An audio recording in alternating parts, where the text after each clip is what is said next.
Okay, today we are packaging up this adorable Mother's Day gift basket full of bath bombs.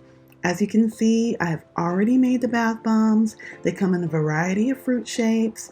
They are pre-shrink wrapped so that they stay fresh. And we are going to include 12 pieces. Definitely stay tuned to the end of the video because I will also show you how to make this adorable Mother's Day gift tag that is two-sided, so you can include all of the details about your products on the back. So as you can see, we have cherries, we have some citrus, a peach, a strawberry, a lemon, a watermelon. Like, I wanted to include all of these fun fruit scented bath bombs because this is the gift that will last for like a long time. I love getting flowers and gift baskets full of snacks and treats, but something like this is something people can use for like months. Okay, so after we have everything placed strategically in our basket, I have a roll of shrink wrap film, and I've already sealed one side of it, and I just slid the basket into the film. And now what you see me doing is I'm taking my heat sealer and I'm sealing the other side so that we can have an even seal all around. These baskets, this is a white plastic basket filled with some shipping paper and then covered up with adorable white crinkle paper. The paper I picked up from papermart.com, and they have a really nice bulk sized crinkle paper listing there that's great. And it's here locally in California, so I'm able to get it pretty quick. So I've rotated the basket again, and I'm heat sealing the other side so that it's completely closed in. And I'll keep these little pieces of shrink wrap because I can use it for bath bombs and other things like that. The white basket you can find at Hobby Lobby. It's a nice little keepsake basket, so you can use it after the bath bombs are all gone for like storage or organization, or even, you know, to re-gift something to give away. So that's a really nice feature of having such a quality basket to use for your gift sets. And now that everything's sealed, I'm just shrink wrapping the entire thing together.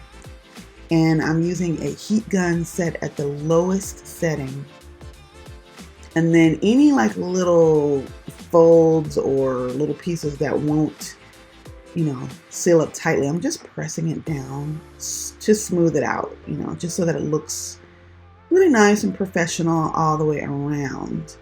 I don't want to leave them, you know, tucked out because they just kind of look, I don't know, unfinished. And I'll just kind of heat all around. And as you can see, I'm kind of keeping a distance away from the plastic because I don't want to like burn a hole through the plastic. If you get too close, that you could risk that. This roll of shrink wrap film, I believe I got from Hobby Lobby, I think, as well. But they have it on Amazon and things like that. So now everything's shrink wrapped. And now I found this adorable ribbon. And I like the, what's it called? Like a plaid pattern, because I thought I picked up the pattern in the basket itself. So I thought it really would look good with this particular basket. It also has like a soft look to it that is pretty much, you know, generic enough to be, you know, for any occasion. And it gives it that kind of like, I think it gives it like a farmer's market look to it. I don't know. Let me know what you think about that. But you can totally customize this with any kind of ribbon. I chose a wired ribbon because, as you can see, as I'm trying to do my bow, I like the wire because it holds its shape, you know, like, so while you're trying to tie it, it won't slip out or slide out. And when you're taking your pictures, it'll hold its shape. And when it's sitting out, you know, on display, it'll always look really nice. And if it does get smashed, it's easy to re-fluff and refold and bring back to looking beautiful again. So I really like wired ribbon for things like this. But of course, any ribbon would work for this. So now that I have everything tied and just a simple, simple bow, bunny ear style, the way we learned as children, I'm just trying to curl the ends of the ribbon here, and then I'm gonna trim it because it's just a little bit too long. And then I'm gonna cut it at like I would say 45-degree angle to give it like a nice finished look on the end. And I'm gonna do the same thing on the other side. And I'm just kind of like twisting it first just so I can kind of get a feel for like exactly how much I need to cut off, so I can know if I do want to do a little twistiness. I have enough to do that with, right? So we're just cutting off the other side of the ribbon, and this ribbon is really nice. It's kind of like almost like a burlap feel to it. It's got texture to it, and that's pretty much it for the ribbon. So now I'm jumping into the tag. Okay, I downloaded an image from Adobe stock, but you can go to any stock website and grab an image. And now I'm beginning a new canvas in Illustrator, and I went with 3 by 3 inches for that. And now what I'm going to do is just going to grab that image that I downloaded from my stock website, and I'm going to place it into the canvas in Illustrator. And I just want to resize it a little bit, I think. So let's reshape it first. We're going to create a circular shaped tag. So I'm going to use a clipping mask for the artwork. So now I'm just going to select the mask and the artwork, choose clipping mask, and now I have that artwork inside of the circle. And now I'm just going to resize it down a little bit because I want to include like a white border all the way around my tag. I think it'll look nice to kind of play off the ribbon, that kind of gray background that you see in the artwork, and also the white border of the text inside. So what I'm doing here is I'm creating another circle that I'm going to lay right on top of the artwork. I'm going to center it vertically and horizontally so that I know that they're in the exact same spot. Get rid of the fill because we don't need the black. And I'm going to increase the white border on the outside by a few points. And so once we do that, then we're going to go in and we're going to save it. And just give it a name, something you'll be able to find and remember for the future use. And we're going to save that as an Illustrator file. Now I'm copying the canvas because I want to do the back side. I'm going to do a two-sided label. It's going to also be in a circular shape. I want to be able to see where the area is that I'm working with, so I just gave it a generic color.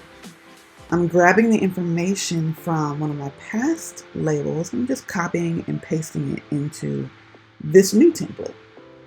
It doesn't fit exactly because my last label was a square shape.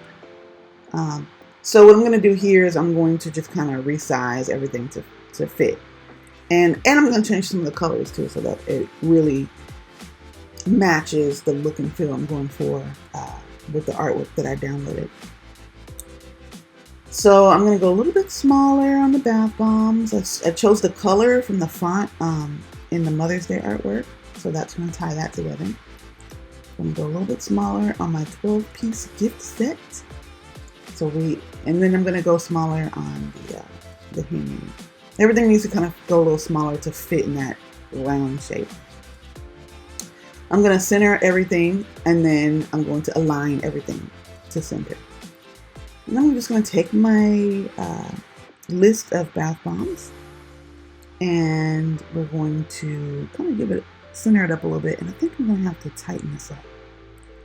I think I'm going to have to go a little smaller on the point size and a little tighter on the leading, the space in between the lines, and move everything up a little bit. It's still a good size. My branding at the bottom, now we're going to try to make space for that. So we have my logo, of course, and it's not going to fit on 2 lines, my website and my words being produced. So I'm going to break it up over 2 lines. I like to get rid of the www in case it doesn't fit. That gives you a little bit more extra space to work with for your website, so that's a good little tip. And we're going to go a little bit larger so that that's readable. So now we have our brand information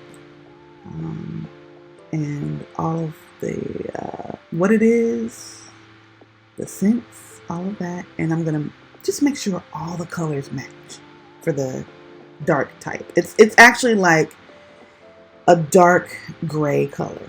And I think that's kind of nice because it actually softens up the text a little bit. It's not so stark with the black. And I'm going to tweak everything. Just make sure everything's centered and everything fits like I want it to fit. Let's see, we're almost there. Like that. Maybe a little bit closer. As you can see, even the slightest nudges will make everything fit, you know, more perfectly. And look, I like that. I like that. We got everything to fit in there. That turned out really, really nice.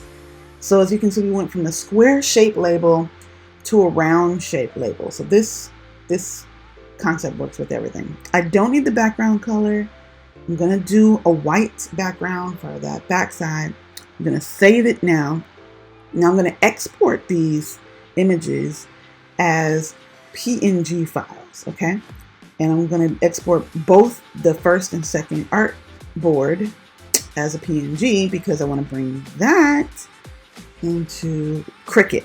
I want it at 300 DPIs and transparent background so that the Cricut will cut out the image. So now we've created a new canvas in Cricut, and then we're going to import one of the sides. You can only do one at a time.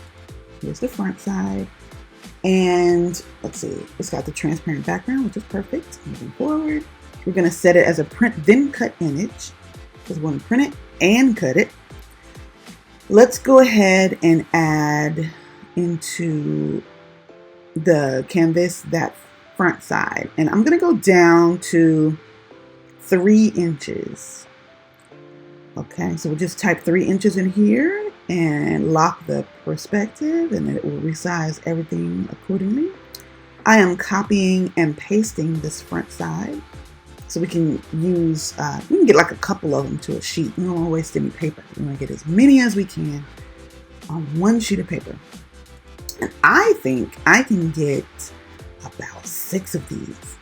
Cricut has a limit on its print and cut feature, and that's about 6.75 by 9.25. So yes, we've filled up the space. Now we're going to continue on, and we're going to print that front side. I'm just printing it out to my inkjet with no bleed because we have the white border, so we don't need a bleed. And I'm just going to go over to my inkjet printer. As you can see, it prints this out pretty quickly. It looks just like it looks in the canvas in Cricut. So now what I'm going to do, this is getting complicated, but I'm going to print that same artwork as a PDF. I'm going to save it as a PDF to my computer. And I'm going to name it, you know, Mother's Day tag from Cricut so that I know it's actually the Cricut version of the artwork. And what I want to do is create something that I can print on the back side of the same sheet that I printed out. So here's what we actually printed. And what I'm going to do is I'm going to add a blank 8.5 by 11 rectangle because I'm going to flip everything. So I'm going to send that rectangle to the back.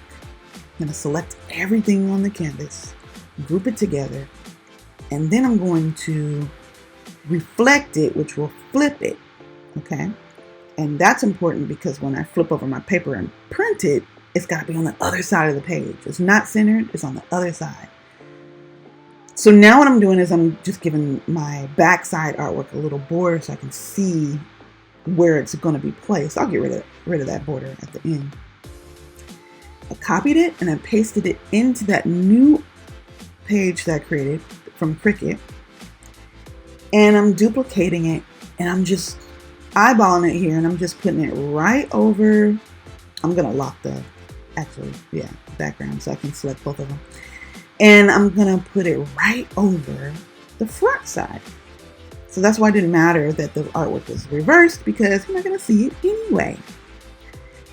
I'm going to select all of these little round circles because there's no need to have them anymore. I don't want them to print. Let's get rid of that.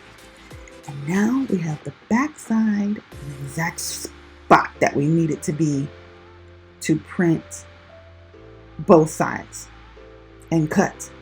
Okay, so now we're just going to go ahead and do the same thing. We're going to print it out to my inkjet. So as you can see, I'm putting the same sheet back into the printer, right? Because my printer will print on that other side. Go ahead and hit print. And look at that. It printed it on the back side. And if I flip it over, look at that. It's perfectly placed. So you can do this with like any layout, any design software. So now that we have it printed, you can see that I put it on my Cricut mat, and then we put it into the Cricut machine. And now you can see it has found the artwork. It is cutting it to perfection. It's saving me time. It looks beautiful. I just love using my Cricut for all of my tags. So now that we've cut them out, we're just gonna take them off of the Cricut mat. I'm just using my little scraper here to make it a little bit easier. And look at this. This is the magic. It is printed on both sides and cut out. So I'm just gonna use my hole puncher. Punch me a little hole at the top there. Perfect. And I'm going to attach this to the basket. You can do this with anything. You can do it for Christmas, birthdays, anniversaries, just any new gift sets you're putting together. You can do it with square shapes, heart shapes, round shapes, tag shapes. It's perfect. So versatile. Right here I'm using a stretchy, like elastic string. I'm attaching the string to the tag, and then I'm going to attach that tag to the bow.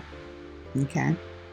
And this is really cool because let's say you didn't sell through all your baskets, you can detach this tag easily and do a new one for the next season or the next holiday, and customize your basket that way without disrupting the beauty of your bows on your baskets. So hopefully you enjoyed watching that. Our baskets are available on our website at www.tiresessentials.com. Please like and subscribe if you enjoyed this video, and if you want to see any more of our fun tips and tricks on how to make products and label them and anything related to bath and body business. Please leave a comment if you have any questions. Thank you for watching and have a great day.